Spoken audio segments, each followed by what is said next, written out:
ladies and gentlemen. My name is JINJA, Principal Petroleum Officer in charge of standards at the Ministry of Energy. Thank you. Good morning, ladies and gentlemen. My name is Disan Chuguri. I'm a Principal Petroleum Officer in charge of licensing in the Ministry of Energy and Mineral Development.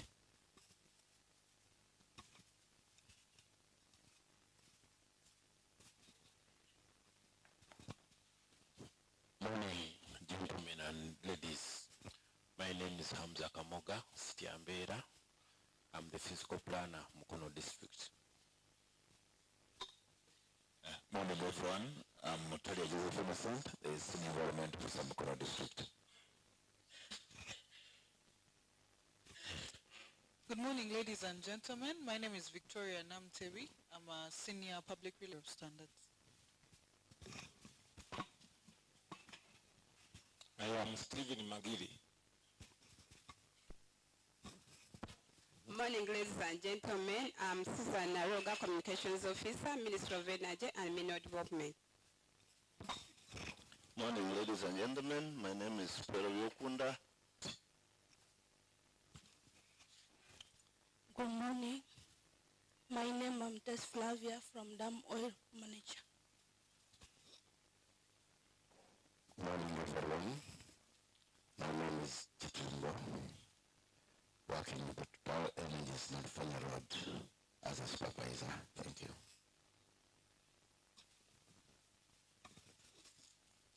Good morning, everyone. I'm Superintendent of Police, Lukoto John, DPC Buyugwe.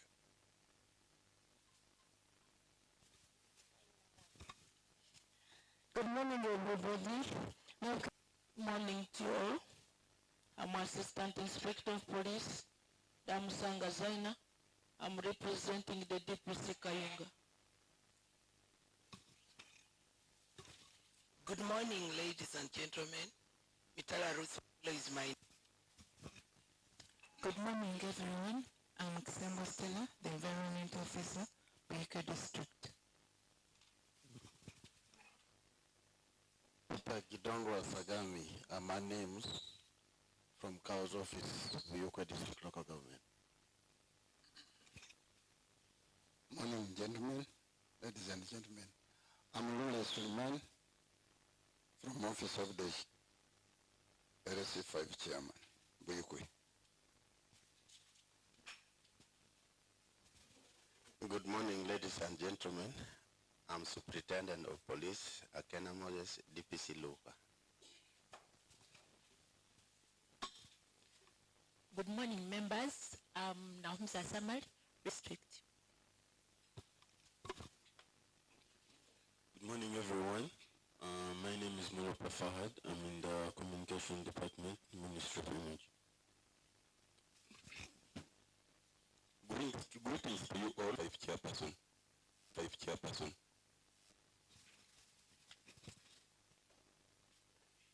Good morning, sir. Vice Chairperson JINJA. I'm representing the Chairperson of the society. Thank you.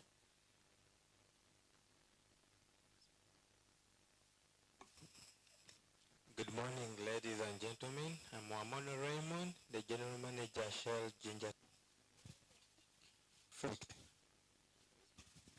Nsubuka RMD Senior Physical Planner Bujiri MC.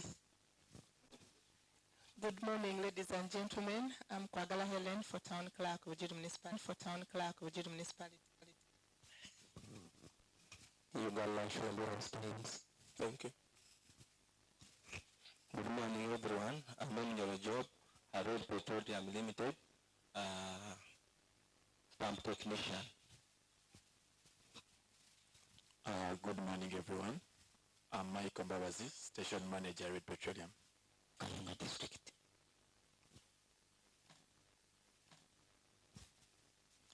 My name is Mukama Adolf, in for Town Clerk, Pugwai Town Council. I'm called Kiza Godfrey. I'm here for Kayunga District. Good morning. Mondo Stephen is my name, Environment Officer Bugwai.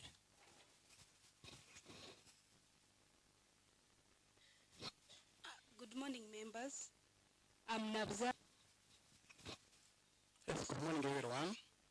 I'm Omar Lodi, in for Henry, and the names, Town Clerk, our Town Council.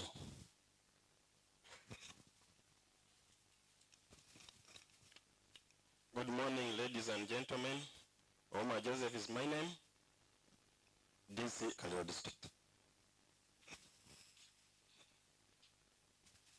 Good morning, Mokite Jennifer, in for the Senior Environment Officer.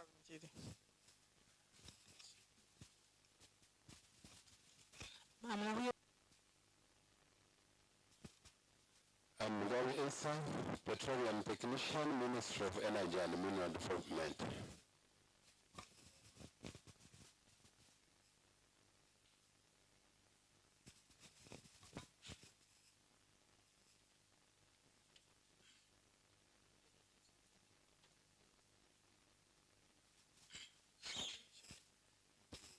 Good morning, everyone. I'm Julius Kiromusiginya, member of the media team here.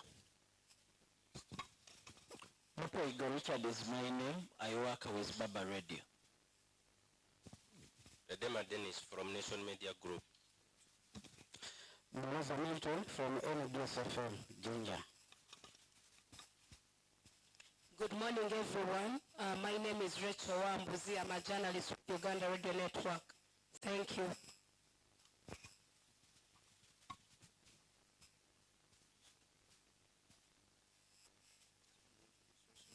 I'm Charlie Amasi, Town Clerk, Northern Division, Jinja City.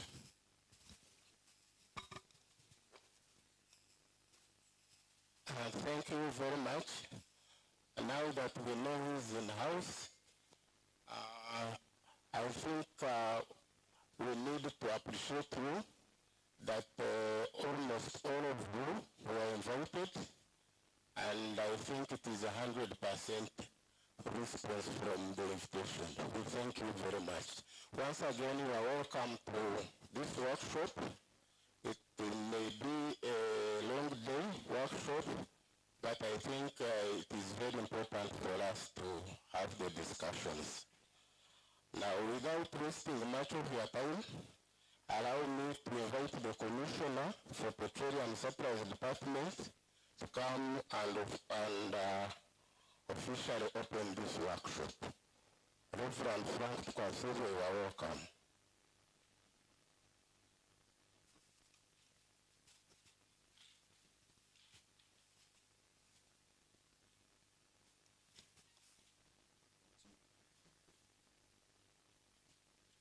Good morning once again, ladies and gentlemen.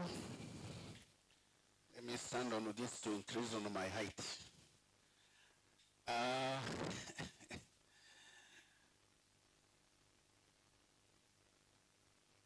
Protocol observed, if I start that way, meaning that as leaders, as the people who work with the local governments,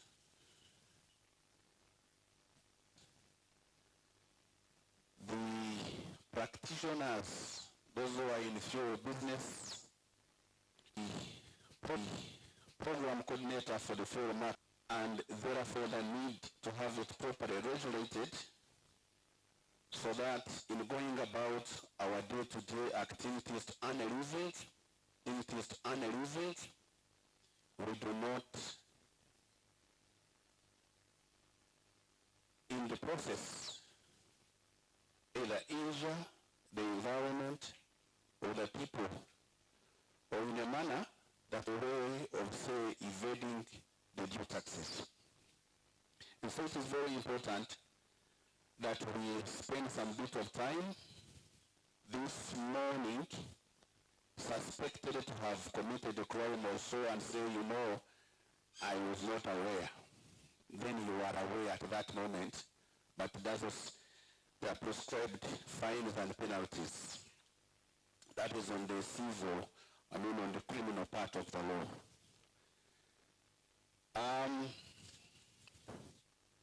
What do I say in opening this workshop? Petroleum is very critical. They are able to meet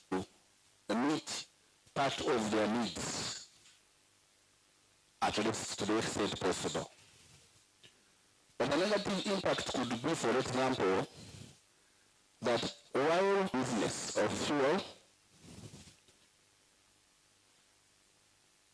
the fuel poured, and therefore cause an impact to the environment. The water moves, or people now consume that contaminated water from that environment out of your activity, diseases also thereabout. Or it could be that you have mixed fuel, and in a way you find that somebody's engine is affected out of your activities. So those are some of the negative things that could be, and for which we need to regulate to ensure that at least every citizen is able to partake of the positive impacts that we envisage. Think the people that are going to present our liberalization policy of the Constitution of 1995, taking services closer to the citizens, or decentralization. The issue of liberalization was anchored in the Constitution of 1995 so that the services can be closer to the people and in a manner that the free forces of demand and supply interact, and where it is very conducive, that is appropriate, that offers value for money. And so it is free entry, it is free exit, but still is what is managed properly to see that when you are given a yellow card, if you do not comply the second time, a yellow card might be given, and if you do not comply the third time, it may have changed the color, the card being given, so that while it is supposed to be free entry, free exit, you might be forced to exit at such a time or so. So that is the kind of thing that a ministry, and in collaboration with the Uganda National Bureau of Standards, our mainstay is to ensure that the policies in place are then adhered to. Because with decentralization, the key activities are done by the local governments. And I'm glad, actually, if we were to take the statistics, the planners seem to be the majority. And thank you very much for coming. But not long ago, either 2017 or thereabout, in consultation said, no, better leave this thing to us because it is under physical planning. We are the people who know how we should site these. Why are stations so close to one another? You members who are here, please be ready to explain in your region why you decide that those stations are approved to be together. When they bring the development plans, you say that, yeah, in my area and with my powers, this is okay, this is how I have planned. And of course, we do respect you, so once you have approved those plans and the people do apply and the other obligations are met, we give them. We permit them to move ahead. But the primary role would have been played by Tonko Blame Game. Let me say this. This is a very important workshop. That is knowledge sharing, that is being able to understand and interact with one another. So if there is an issue at the center, let us point it out respectfully. If there is an issue at the local government, we bring it out. If the issue is with the implementers, we bring it out. If the issue is with, say, the law enforcement people, enters the business. Thank you, Mr. Dixon.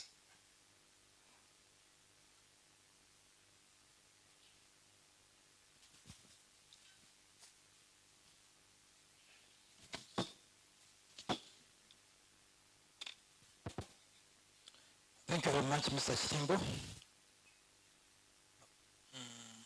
Good morning, ladies and gentlemen, once again. Yeah. My name is Disanchuguri. As my colleague Peter has mentioned, I'm going to take you through how somebody enters this business of petroleum. Once again, I'm Disanchuguri. I'm a Principal Petroleum Officer in charge of licensing in the Ministry of Energy and Mineral Development. Ladies and gentlemen, our focus is going to be basically on, as my Assistant Commissioner said, our focus here is going to be on downstream. So there are about three segments of petroleum. The first segment is the upstream. Now upstream deals with the exploration and production. Those who have heard about crude, that's business being done in Hoima, Albertine region. So that's where the business of exploration is being done, and that business is upstream. Now there's the other one which is in the middle. It's called the midstream. Now midstream, purely refining. We are moving from crude to petroleum products. Petroleum products are meaning petrol, diesel, cooking gas, fuel oils, all that. So refining is midstream. Now when it comes to downstream, we are dealing with refined products. We are looking at trading, we are looking at transportation, we are looking at pipeline, we are looking at retailing, storage. That includes the JINJA storage tanks here in JINJA. I should also take this opportunity to thank this time physical planners, as my commissioner has mentioned. There are a number of physical planners today in this session. I'm very happy for that, and we are going there to get a lot. We're going to learn from you, and we're also going to learn from us. So ladies and gentlemen, where do we get the mandate? Our mandate is got from the Petroleum Supply Act, which was enacted in 2003, and of recent has been amended to cater for a single company to source our products. That's the Uganda National Oil Company. That's the amendment which has been recently done in 2024. So what does this act say? It says anybody intending business within a downstream petroleum, or to construct or to install any facility related to petroleum products is required to get permission in terms of permits, in terms of license to do business within the downstream value chain. Now, to do this work, we have a department headed by the commissioner, and that department is Petroleum Supply Department, which handles all these applications for those intending to do business in downstream. Now there are two free licenses. It's a free-staged licensing regime. It's a free-staged licensing regime. So somebody intending to construct a facility, number one, it's called a petroleum facility construction permit. If you are to construct a service station, that's cooking gas being issued a petroleum facility construction permit before they installed those tanks. Now stage two is the completion certificate. Now completion certificate is issued just to make sure the Ministry of Energy, in collaboration with the Uganda National Bureau of Standards, we have how a storage facility is supposed to be. We have those standards.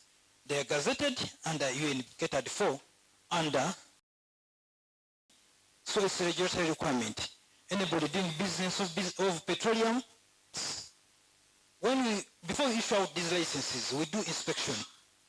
And also, now to monitor compliance with regulations, a licensee is also required to comply to the standards. For example, doing environmental audits, annual environmental audits. So these we do to get a petroleum facility. It should be 30 meters by 30 meters minimum. that makes it 900 square meters. Minimum for a service and has to meet the standards of a feed. So I'm taking off activation, a feeding station and a service station. There's no this business of I have a small station.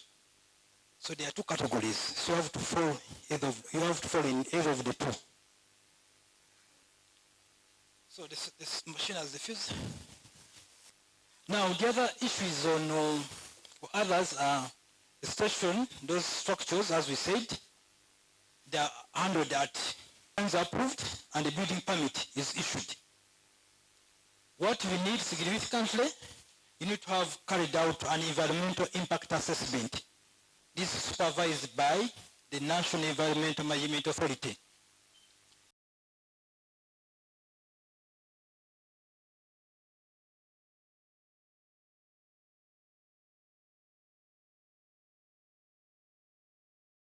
Like usually hotels, houses, that's what they do.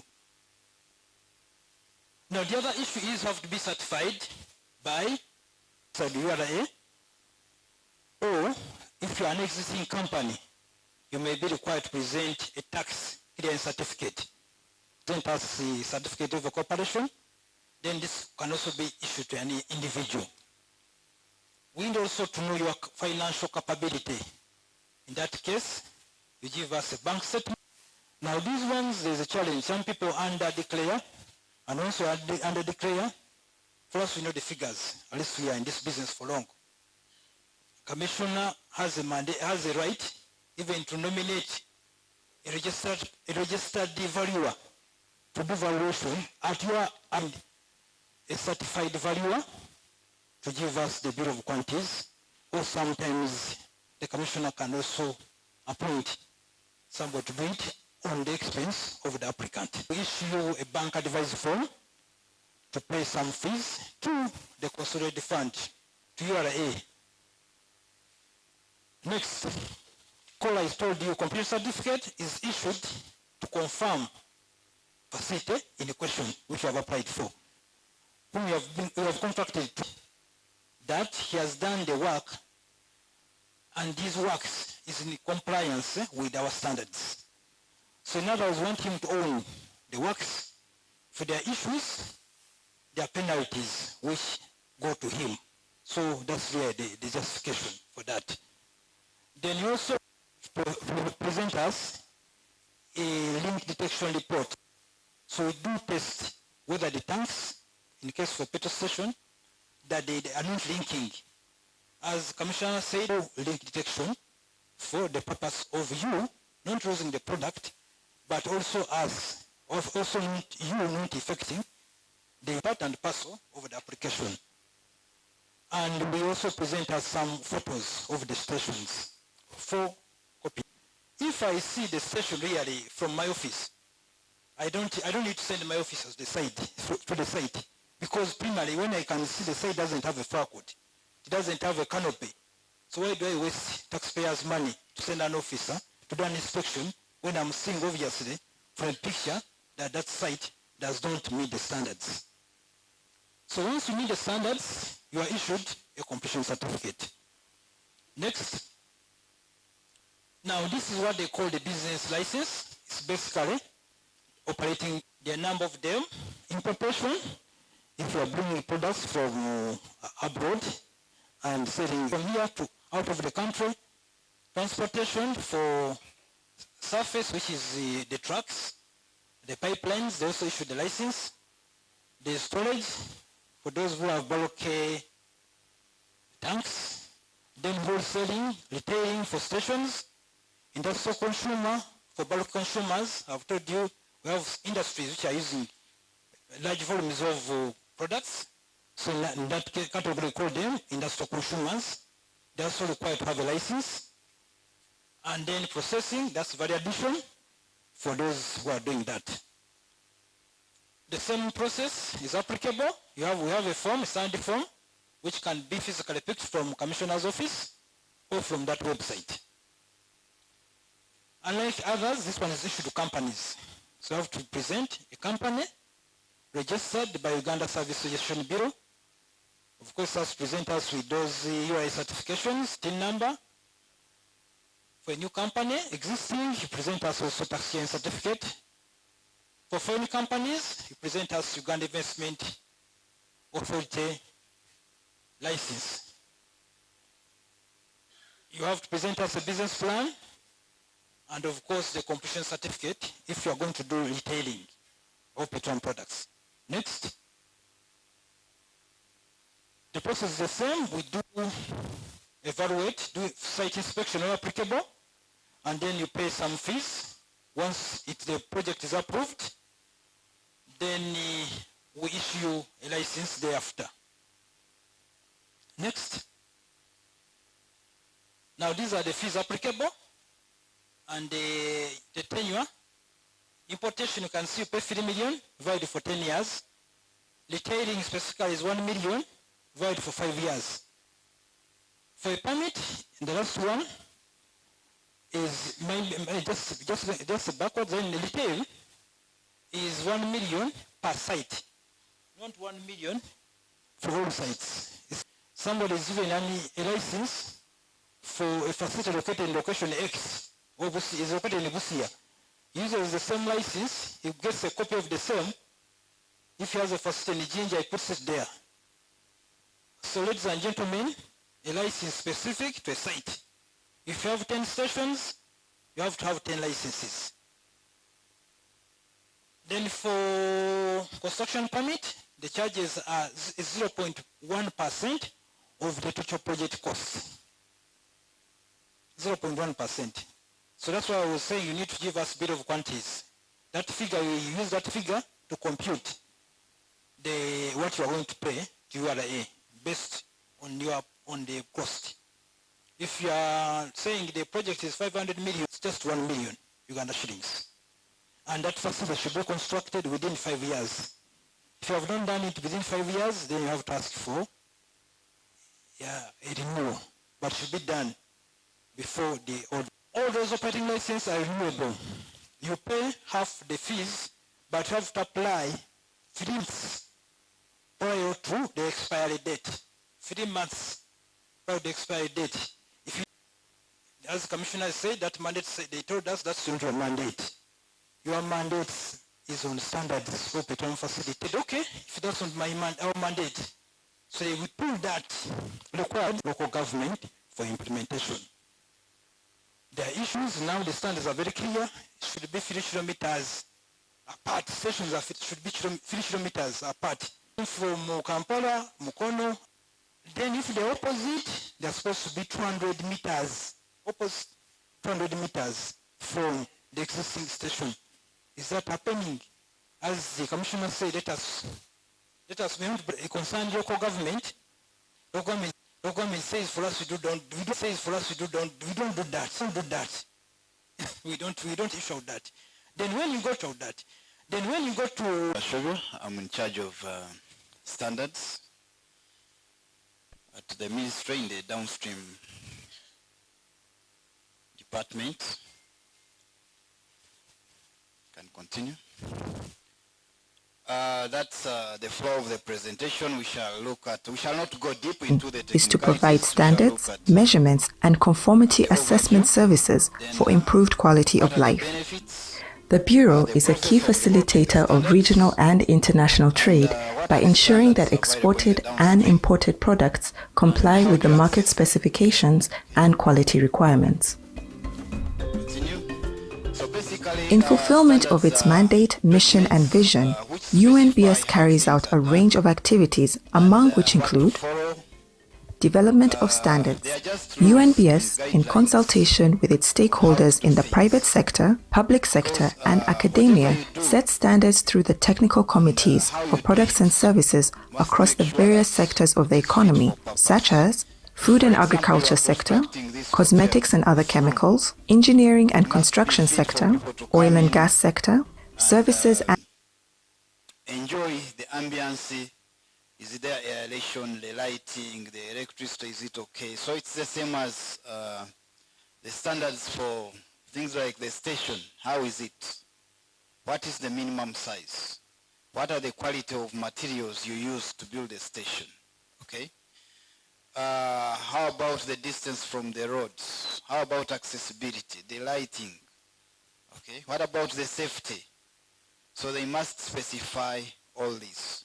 And of course, as you know, for example, those who are good at cooking, you can provide good food, but if you are using a funny saucepan, which is, for example, rusty, it was the same.